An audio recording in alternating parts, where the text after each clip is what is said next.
បាទសួស្តីបងប្អូនអរគ្នាបាទនេះគឺជាវីដេអូមួយដែលខ្ញុំនឹងធ្វើការ review ឡើងវិញបាទពាក់ព័ន្ធទៅលើ app YouAdMe បាទដោយសារតែ YouAdMe ឥឡូវហ្នឹងថ្ងៃនេះគឺខ្ញុំទទួលបានទឹកប្រាក់បាទចំនួន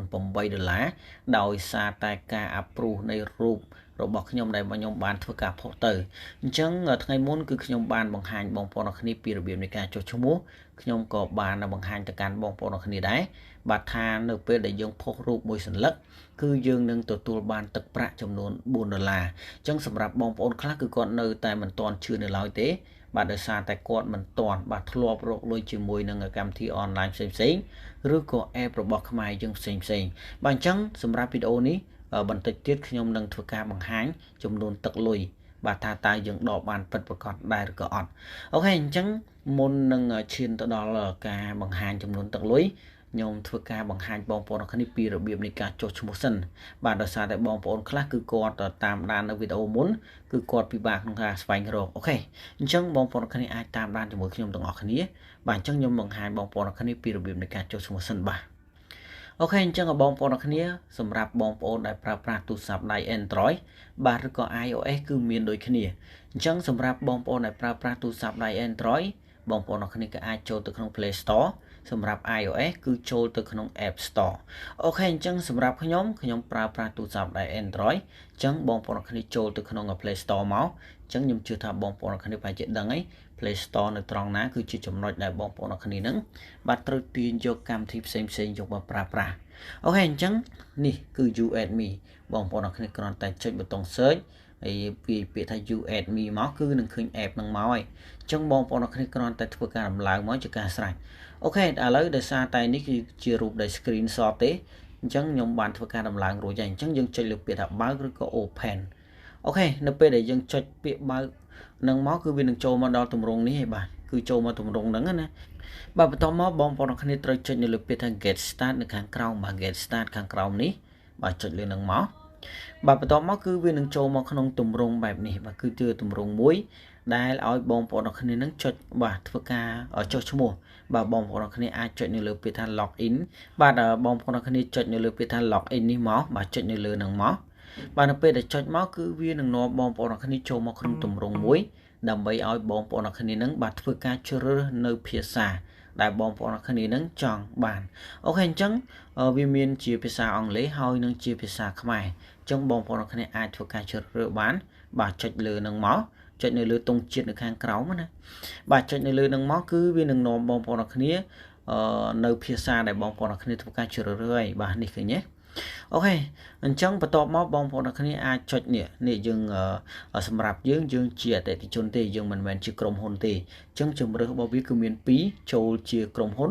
ហើយមួយទៀតហ្នឹងគឺចូលប្រើជាអតិថិជនអូខេអញ្ចឹងយើងចុចលើពាក្យថាចូលប្រើជាអតិថិជនមក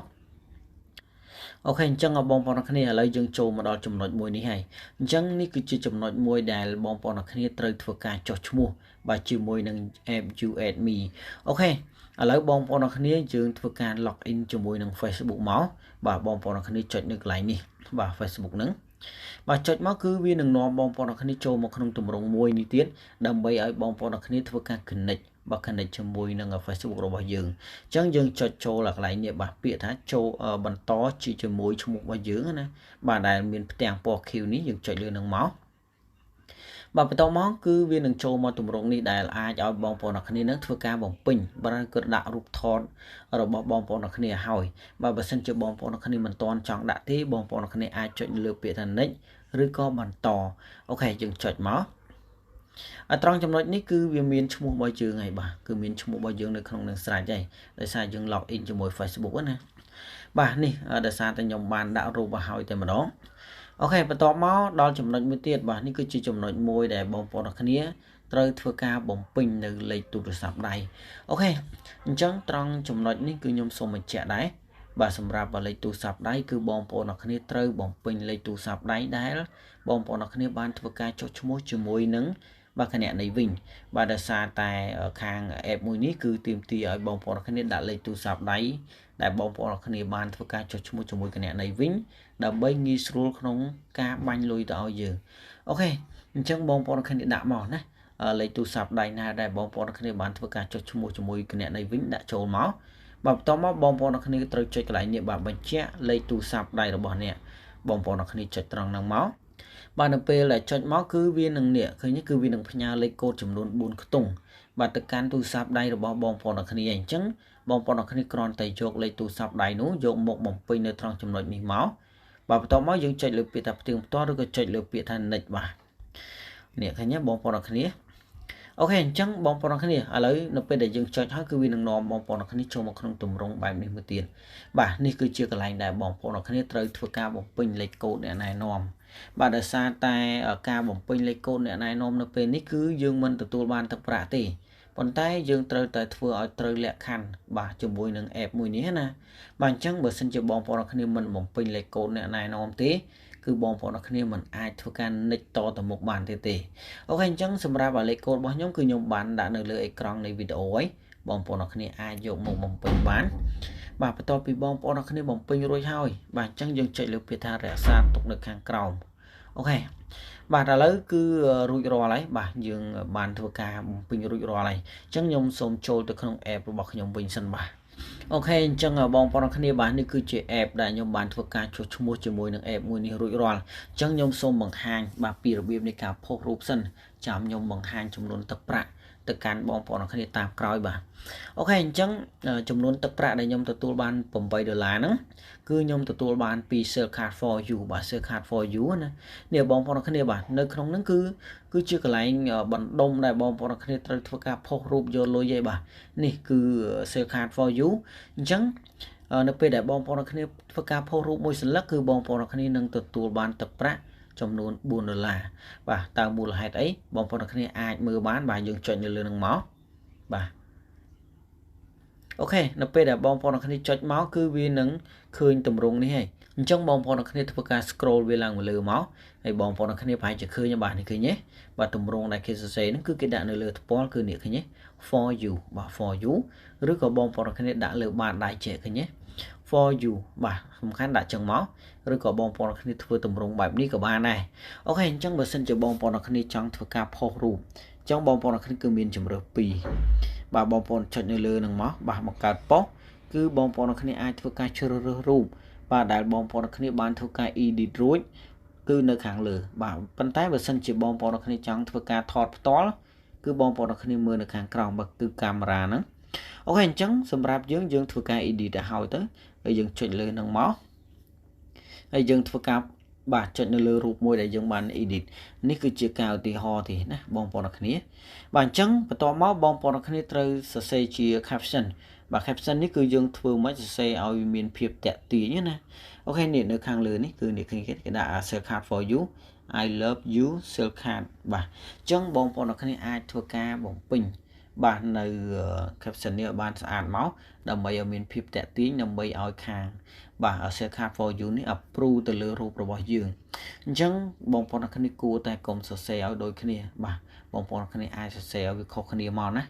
យើងសរសេរមកហើយបន្តមកបងប្អូនគ្នាចុចលើពាក្យបញ្ជូនបាទបញ្ជូននៅត្រង់ចំណុចនេះអូខេឥឡូវខ្ញុំថយចេញមកក្រោយវិញហើយខ្ញុំបង្ហាញបងប្អូនគ្នានេះឃើញរូបនេះកន្លែងយើងផុសបាទនេះគឺជាកន្លែងដែលយើងរងចាំនៅពេលដែលយើងផុសទៅគឺរងចាំហើយនៅពេលដែលគេ approve គឺវានៅត្រង់ចំណុចយល់ព្រមបើសិនជាមិន approve ទេគឺវានៅកន្លែងបដិសេធអូហើយយើងចុចលើពាក្យយល់ព្រមមកនេះបងប្អូនគ្នាបាទប្រហែលជាឃើញរូបដែលខ្ញុំបានផុសទៅណាបាទចំនួន3សន្លឹកគឺ approve បាន3សន្លឹកហើយអញ្ចឹងខ្ញុំនិយាយទៅគឺនេះរូបខាងលើនេះគឺខ្ញុំ approve ក្រោយទេហើយខ្ញុំក៏ភ្លេចថ្ងៃដែរបាទអញ្ចឹងមិនតាន់បានទេ$4នេះណាគឺខ្ញុំទទួលបានតែ$8គឺរូប2សន្លឹកនេះទេហើយបងប្អូនគ្នាប្រហែលជាឃើញនេះ caption របស់ខ្ញុំទៅសេណាបាទអញ្ចឹងខ្ញុំសូមបញ្ជាក់មួយទៀតសិនដោយសារបងប្អូនខ្លះនៅពេលដែលឃើញ approve ហើយសួរថាមូលហេតុអីក៏អត់ទាន់ឃើញលុយចូលទៅក្នុងគណនីវិញហើយខ្ញុំសូមបញ្ជាក់ត្រង់ចំណុចនេះបាទនៅពេលដែល approve ហើយយើងត្រូវធ្វើការ share បាទ share រូបភាពរបស់យើងនឹងចូលទៅក្នុង Facebook សិនបាទគឺរយៈពេល7ថ្ងៃទើបខាង Sell Card for You នេះវាលុយទៅឲ្យយើងហើយយើងមិនចាំបាច់ធ្វើការដកទេបាទគ្រាន់តែធ្វើការ share ទៅគឺ 7ថ្ងៃក្រោយគឺ share card for you បាញ់ចូលទៅតាមលេខដែលយើងធ្វើការចុះឈ្មោះជាមួយនឹង app YouAdMe នេះណាបាទគឺចូលទៅត្រង់ចំណុចនេះហើយបាទអូខេអញ្ចឹងឥឡូវខ្ញុំបង្ហាញចំនួនទឹកលុយបាទទៅកាន់បងប្អូនអ្នកគ្នាវិញថាតើខ្ញុំទទួលបានពិតឬក៏អត់អូខេឥឡូវមើល app នេះគឺ app YouAdMe ណាអញ្ចឹងខ្ញុំចូលទៅក្នុងគណនីរបស់ខ្ញុំអូខេអញ្ចឹងបងប្អូនអ្នកគ្នាបាទនេះបងប្អូនអ្នកគ្នាប្រហែលជាឃើញបាទនេះគេដាក់ for នេះឃើញទេ from YouAdMe បាទ Co Ltd អញ្ចឹងចំនួន$4រូបមួយបាទគឺគេមិនសរុបទៅ$8តែម្ដងទេអញ្ចឹងវាខ្លាចច្រឡូកច្រឡំគ្នាអញ្ចឹងគឺគេ send មក2ដងបាទគឺរូបយើង2សន្លឹកហ្នឹងគឺគេ send លុយមក2ដងបាទ$4ហើយ$4អញ្ចឹងខ្ញុំទទួលបាន$8ពី app YouAdMe នេះអញ្ចឹងគឺប្រកាសណាថានៅពេលដែលយើងផុសរូបគឺយើងនឹងទទួលបានលុយយ៉ាងពិតប្រាកដបាទគឺមិនបោកទេដោយសារតែ app នេះគឺចេញយូរណាស់មកហើយបងប្អូនអរគ្នាបាទអញ្ចឹងសម្រាប់បងប្អូនភាគច្រើនគឺស្គាល់ហើយ app មួយនេះណាតែបងប្អូនខ្លះគឺគាត់នៅតែមិនទាន់ស្គាល់ទេហើយសម្រាប់ខ្ញុំសូមបញ្ជាក់ដែរសម្រាប់ការផុសរូបហ្នឹងបងប្អូនអរគ្នាអាចមួយថ្ងៃផុសប្រមាណរូបប្រមាណដែរបាទ 4-5 រូបទៅបាទអាចផុសទៅនៅពេលដែលគេ approve ប្រហែលយកប៉ុណ្ណឹងអូខេអញ្ចឹងបងប្អូនគ្នាសម្រាប់វីដេអូមួយនេះខ្ញុំសូមបញ្ចប់ត្រឹមតែប៉ុណ្ណេះបាទអញ្ចឹងយើងអាចជួបគ្នានៅក្នុងវីដេអូក្រោយបន្តទៀតបាទ